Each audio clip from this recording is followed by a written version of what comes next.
कुरान पाक में सबसे लंबी आयत कौन सी है?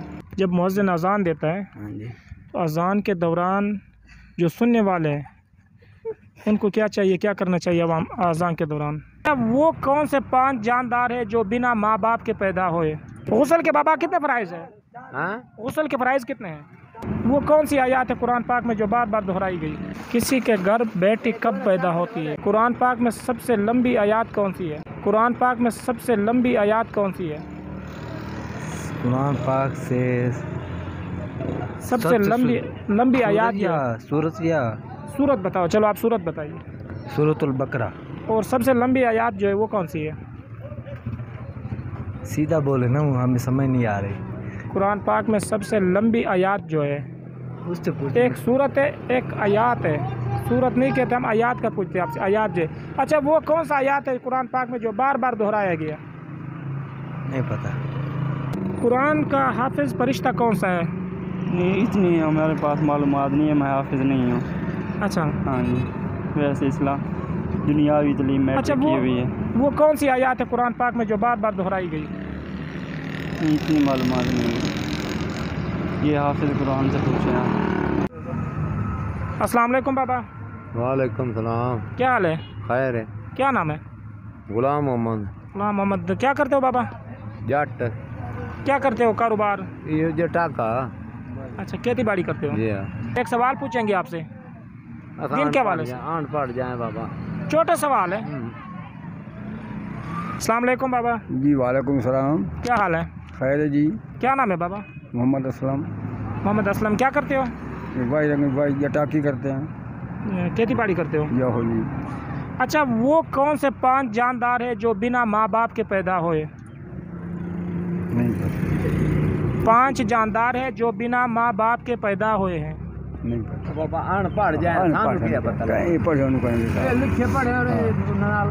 अच्छा, नमाज के फ़राइज़ कितने? नमाज ये तो हर मुसलमान नमाज पढ़ते हैं।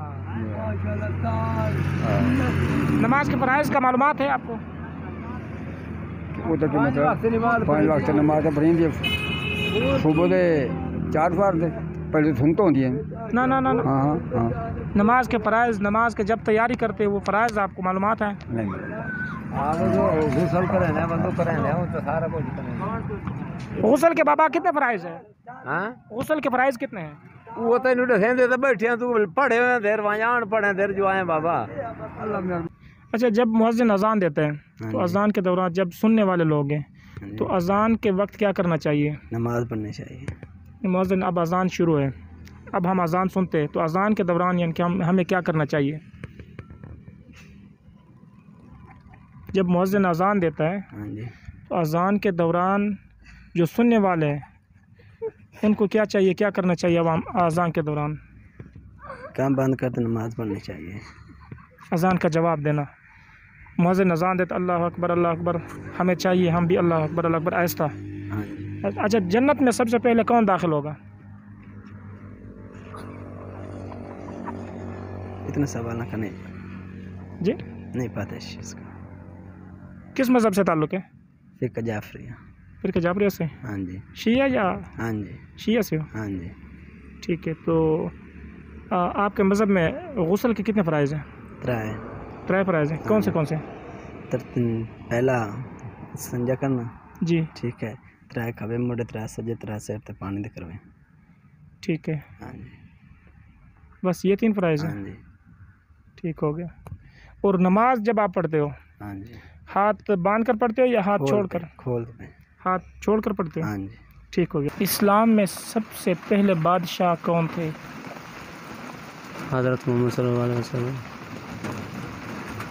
इस्लाम में हुज़ूर सल्लल्लाहु अलैहि वसल्लम के बाद सबसे पहले बादशाह कौन थे? सबसे पहले बादशाह जी, हमारे ख्याल में यही है हज़रत मोहम्मद सल्लल्लाहु अलैहि वसल्लम। किसी के घर बेटी कब पैदा होती है? बेटी किसी के घर बेटी कब पैदा होती है? जब अल्लाह पाक राज़ी होता है। जी बिल्कुल, जब अल्लाह ताला राज़ी होता है तो ज़मीन पर किसी को अल्लाह ताला बेटी अता कर देता है। बेटी अल्लाह ताला की एक रहमत है। जी बिल्कुल। और जन्नत में सबसे पहले कौन दाखिल होगा? हज़रत मोहम्मद सल्लल्लाहु अलैहि वसल्लम। जी।